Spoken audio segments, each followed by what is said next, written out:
नवंबर 2025 में दक्षिण अफ्रीका के जोहान्सबर्ग शहर में G20 का शिखर सम्मेलन आयोजित होगा और यह पहली बार होगा जब अफ्रीका में इस सम्मेलन का आयोजन होगा। ऐसे में इसी सम्मेलन के अंतर्गत एक प्रमुख विषय है जो उभर कर आया है और वो है कि इस सम्मेलन की जहां एक तरफ मेजबानी कर रहा है अफ्रीका, वहीं दूसरी तरफ अफ्रीका विश्व में सर्वाधिक वनों के काटे जाने की दर का सामना भी कर रहा है। तो ऐसे में G20 अफ्रीका की हरियाली को क्या फिर से लौटा सकता है? ये प्रश्न एक बार फिर से प्रासंगिक हो जाता है। तो नमस्कार, मेरा नाम है अमिताभ और दृष्टि आईएएस के इन फोकस कार्यक्रम में आज हम इसी विषय पर बात करने वाले हैं। दरअसल ये तथ्य अपने आप में एक बहुत बड़ा सवाल खड़ा करता है, क्योंकि जब भी अफ्रीका का नाम आता है तो आपके सामने वहां के घने जंगलों का एक चित्र उभर कर आता है। लेकिन आपको जान के ताज्जुब होगा कि अफ्रीका में जो वनों के घटने की दर है वो पूरे विश्व में सर्वाधिक है। तो ऐसे में जब G20 जैसे प्रमुख एक वैश्विक मंच की भागीदारी में मेजबान के तौर पर अफ्रीका है, तो ऐसी दिशा में यह प्रश्न उठना स्वाभाविक है। तो नमस्कार है आपको और साथ ही इस प्रश्न की शुरुआत भी हम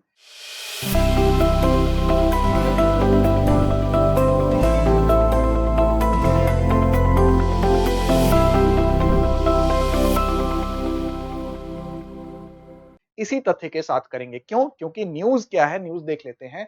तो न्यूज़ यही है कि अफ्रीका में दुनिया की सबसे तेज़ दर से वनों की कटाई हो रही है। और साथ-साथ 2010 से 2020 के जो आंकड़े हैं वो क्या कहते हैं कि हर साल लगभग 3.9 मिलियन हेक्टेयर वन नष्ट हुए हैं। अपने आप में ये बहुत बड़ी तस्वीर है वनों के नष्ट होने की। और दक्षिण अफ्रीका जब G20 की अध्यक्षता कर रहा है तो इसमें मुख्य विषय की अगर बात करें तो इसका थीम ही है, मुख्य विषय ही है कि हम कैसे एकता, समानता और स्थिरता के बारे में यहाँ पर विचार करेंगे। तो मुख्य इसका विषय भी आप देख सकते हैं।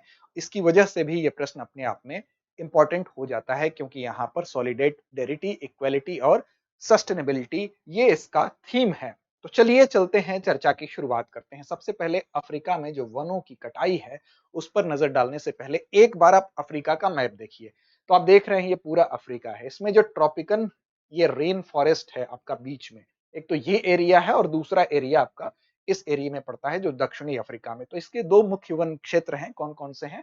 तो एक कांगो बेसिन रेन फॉरेस्ट है जो कि ये वाला रीजन है, और दूसरा है मियोम्बा वुडलैंड्स जो कि दक्षिण अफ्रीका में पड़ता है, यानी इस रीजन में पड़ता है जो आपको पहले बताया गया है। अब देखिए यहाँ पर वनों की कटाई की अगर बात करें तो मियोम्बा वुडलैंड्स की अगर बात कर लें, यानी कि ये वाला जो रीजन है जहां पर आपका अंगोला आता है, जाम्बिया आता है, मलावी आता है, साथ साथ जिम्बाब्वे का क्षेत्र आता है, तंजानिया आता है, कांगो भी आता है। तो इस रीजन की अगर बात कर लें तो मियोम्बा वुडलैंड्स की बात कर लें तो हर साल 1.27 मिलियन हेक्टेयर वन केवल यहां पर कट रहे हैं। और मोजाम्बिक में इससे काफी लॉस भी हुआ है, लगभग 92% तक जो आमदनी हुई है उसकी हानि हुई है लोगों को। साथ ही साथ जिनकी अर्थव्यवस्था वनों पर आधारित है, साथ साथ कांगो बेसिन की अगर बात कर लें तो 2000-2018 के बीच में 37.1 मिलियन हेक्टेयर जो है यहां पर वन काटे गए हैं। तो आप देख सकते हैं कितनी बड़ी तादाद है।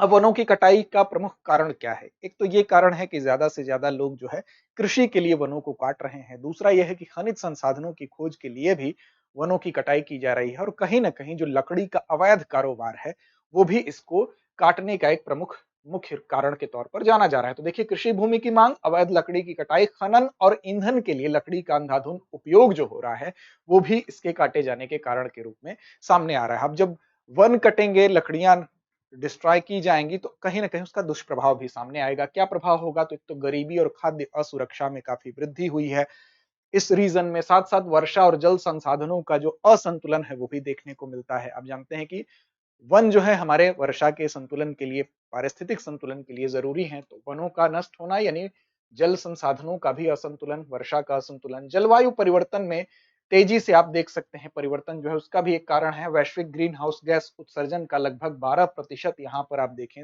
उसमें वृद्धि हुई है। जैव विविधता में भारी कमी आई है, क्योंकि वन जो है वो जैव विविधता के संरक्षण में योगदान देते हैं। साथ ही साथ लोगों का पलायन तो हुआ ही है, अस्थिरता भी बढ़ी है। तो ये वनों के कटने के कुछ दुष्प्रभाव हैं जो सामने आ रहे हैं। अब देखिए, G20 की अध्यक्षता चूंकि दक्षिण अफ्रीका इस बार कर रहा है, इसकी वजह से यह प्रश्न प्रासंगिक होता है कि क्या इस प्रश्न को लेकर दक्षिण अफ्रीका क्या ऐसी डिमांड कर रहा है कि इन बातों के ऊपर ध्यान दिया जाए, तो जी हाँ, बिल्कुल करेगा, ये करना ही चाहिए। तो देखिए, दक्षिण अफ्रीका चूंकि पहली बार G20 की अध्यक्षता कर रहा है और 2025 की थीम भी है सॉलिडेरिटी, इक्वालिटी, सस्टेनेबिलिटी। तो सस्टेनेबिलिटी का ये मुद्दा ही है और इक्वालिटी का भी मुद्दा है, क्योंकि आर्थिक विकास की दौड़ में अगर ये अफ्रीका पिछड़ता है तो वो कहीं न कहीं इस बात को इस वैश्विक मंच पर जरूर रखेगा। अब इसमें प्रमुख प्राथमिकताएं क्या हैं, पहले उसको देख लेते हैं, फिर अफ्रीका की डिमांड क्या है उसको देखेंगे। तो प्रमुख प्राथमिकताओं की अगर बात करें तो सस्टेनेबल डेवलपमेंट प्रमुख प्राथमिकता है ही। G20 के अंतर्गत सस्टेनेबल डेवलपमेंट भी प्रमुख प्राथमिकताओं के अंतर्गत है। जैसे कि एसडीजी के 17 लक्ष्य रखे गए हैं, जिन लक्ष्यों के अंतर्गत आप देखते हैं कि गरीबी, बेरोजगारी के अलावा सस्टेनेबल डेवलपमेंट भी है, पर्यावरण संरक्षण भी है। तो सतत विकास जो लक्ष्य है वो इसकी एक प्रमुख प्राथमिकता तो है ही।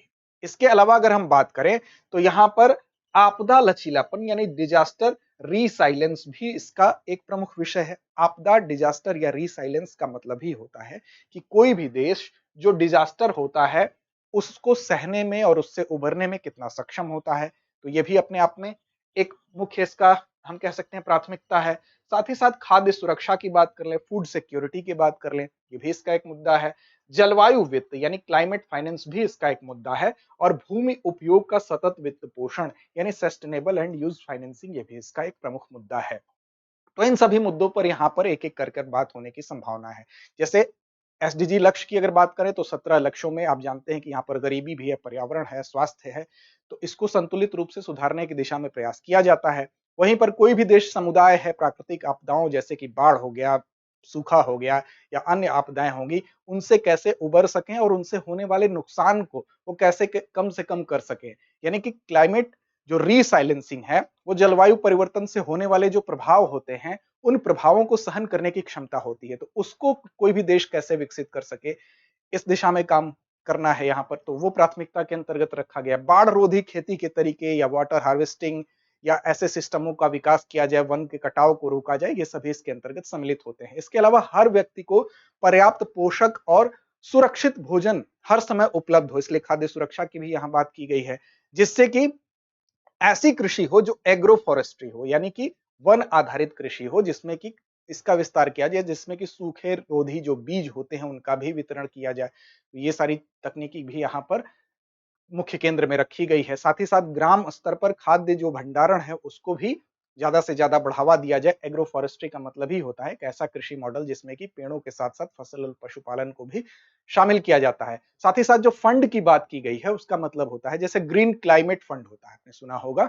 तो एक वैश्विक फंड होता है जो कि अगर कोई ग्रीन क्लाइमेट को बनाने में योगदान देता है तो उसको, जो विकासशील देश होते हैं उसको, जो धनी देश हैं उनके द्वारा ये फंड दिया जाता है या वैश्विक मंचों के द्वारा ये फंड दिया जाता है। जैसे आपने कार्बन क्रेडिट भी सुना होगा, तो इस तरह से फंडिंग की भी व्यवस्था की जाए ताकि उस चीज को प्रोत्साहित किया जा सके। इसके अलावा जो लैंड डिग्रेडेशन यानी कि एलडीएन होता है, जो लैंड डिग्रेडेशन होता है उसको कैसे हम ठीक कर सके, यानी जितनी जमीन बंजर हो जाती है उस उतनी ही भूमि को हम कैसे रीस्टेब्लिश कर सके, पुनर्स्थापित कर सके, इस तरह की व्यवस्था भी यहां जरूरी हो जाती है।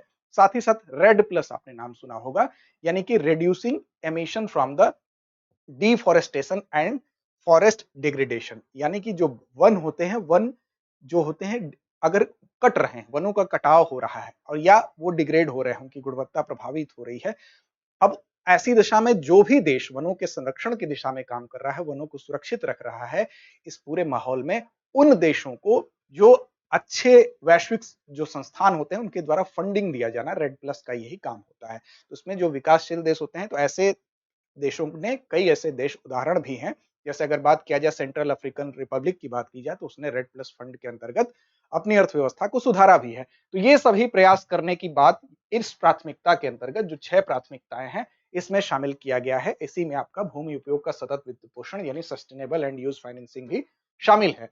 अब दक्षिण अफ्रीका द्वारा सुझाए गए कुछ समाधान, यहां पर दक्षिण अफ्रीका जो है वो कुछ समाधान को यहां पर सुझा रहा है। चूंकि वो अध्यक्षता कर रहा है तो उसके ये समाधान हो सकता है कंसीडर भी किए जाए, ताकि दक्षिण अफ्रीका में जो वनों के कटने की दर है उससे उबरा जा सके। एक पहला ये सुझाव है दक्षिण अफ्रीका का कि G20 sustainable finance working group जो है, जो G20 के अंतर्गत ही एक कार्य समूह है, जो कि जलवायु, पर्यावरण और सस्टेनेबल डेवलपमेंट के लिए वित्तीय सहयोग को बढ़ावा देने का काम करता है। अफ्रीका का ये कहना है, दक्षिण अफ्रीका का कहना है कि ये पूरा का पूरा जो G20 sustainable finance working group है, इसको अफ्रीका केंद्रित होना चाहिए। अफ्रीका की दशा को देखते हुए, इसमें अफ्रीका को केंद्र में रखते हुए फाइनेंस को बढ़ावा देना चाहिए ताकि अफ्रीका इस चीज से उबर सके। साथ ही साथ दूसरा है ग्लोबल लैंड इनिशिएटिव, वैश्विक भूमि पहल। ये पहल क्या है? तो 2040 तक दुनिया की जो 50% ऐसी भूमि जो क्षतिग्रस्त हो गई है वन भूमि, उसको पुनर्स्थापित करने की योजना है। इसके अंतर्गत तो G20 को ज्यादा फंड देना चाहिए ताकि अफ्रीका की जो बंजर होती भूमि है उसको फिर से हरा भरा किया जा सके ग्लोबल लैंड इनिशिएटिव के अंतर्गत। यानी इसको भी कहीं ना कहीं अफ्रीका केंद्रित करने की बात हो रही है। अगला कहता है डेप्ट फॉर नेचर स्वैप, यानी ऋण के बदले प्रकृति निवेश। ये क्या होता है? तो एक समझौता होता है, समझौते के द्वारा कोई भी देश दूसरे देश का ऋण जो है वो माफ कर सकता है, लेकिन इसके लिए शर्त रखी जाती है कि वो देश ऐसे ही उसका ऋण माफ नहीं कर देगा, उसके लिए उसको पर्यावरण के संरक्षण के लिए कुछ काम करने होंगे। जैसे वो जंगल, नदी या अन्य प्राकृतिक संसाधनों की रक्षा अगर करता है तो एक देश दूसरे देश के ऋण को माफ कर सकता है। तो ये कहा जा रहा है अफ्रीका के द्वारा कि G20 जो देश हैं वो अफ्रीकी देशों के कर्ज माफ कर सकते हैं यदि अफ्रीकी देश पर्यावरण संरक्षण में निवेश कर रहे हैं या पर्यावरण संरक्षण में काम कर रहे हैं। तो इसके अलावा कार्बन मार्केट के तौर पर भी अफ्रीका को कहा जा रहा है कि अगर कार्बन मार्केट, जैसा कि आप जानते हैं क्या होता है कार्बन मार्केट, अगर कोई भी जगह, कोई भी संस्थान, कोई भी देश अगर कार्बन का उत्सर्जन कर रहा है ज्यादा से ज्यादा, तो वो कार्बन क्रेडिट को क्रय करता है। तो ऐसी दिशा में ये कहा जा रहा है कि ऐसे कार्बन बाजार के तौर पर अफ्रीका को डेवलप किया जा सकता है, जिससे कि यहाँ के जो स्थानीय समुदाय हैं उनको लाभ मिल सके और यहाँ के जंगलों को भी बचाया जा सके। क्योंकि अब मान लीजिए कोई यूरोपीय कंपनी है, वो यूरोपीय कंपनी अगर ग्रीन हाउस गैसों का उत्सर्जन कर रही है, बदले में उसको क्या करना होगा? उतना ही कार्बन क्रेडिट कहीं ना कहीं से लेना होगा। तो वो क्या करेगी? वनों को लगाएगी। तो वनों को लगाएगी तो ऐसे में अफ्रीका के जंगल का इस्तेमाल किया जा सकता है, अफ्रीका में वनों को लगाने का काम किया जा सकता है, जिससे कि अफ्रीका के क्षतिग्रस्त होते हुए वनों की भी यहाँ पर पूर्ति होगी और कार्बन क्रेडिट उनको भी मिल जाएगा। तो इसको भी यहाँ पर, इस पर भी ये बात कही गई है, इंगित किया गया है। अगला है sustainable agriculture and community forestry, यानी सतत कृषि और सामुदायिक वानिकी। अब देखिए G20 ये ऐसी योजनाओं को बढ़ावा देना चाहिए, ये बात अफ्रीका के द्वारा सजेस्ट की गई है कि ऐसी योजनाओं को वो बढ़ावा दे जो कि सस्टेनेबल डेवलपमेंट को मानते हो, मतलब जो बिना पेड़ काटे खेती और आजीविका दोनों को सुरक्षित रख सकते हैं। जैसे कि आपने जैविक कृषि का नाम सुना होगा, जैविक कृषि को बढ़ावा दिया जाए, रेशम पालन, मधुमक्खी पालन, इन सबों को बढ़ावा दिया जाए। तो ऐसा अगर, चूंकि अफ्रीका में अगर ऐसा होता है तो इससे कहीं ना कहीं अफ्रीका केंद्रित अर्थव्यवस्था को फायदा होगा।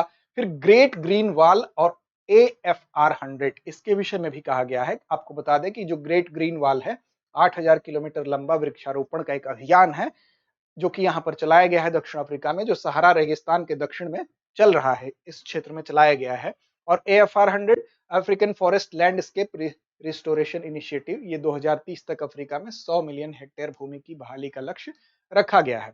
अब यहाँ पर सुझाव ये दिया गया है, दक्षिण अफ्रीका का सुझाव ये है कि G20 इन दोनों पहलों को समर्थन दे ताकि भूमि क्षरण भी रोका जा सके और रोजगार भी इस क्षेत्र में बढ़ाया जा सके।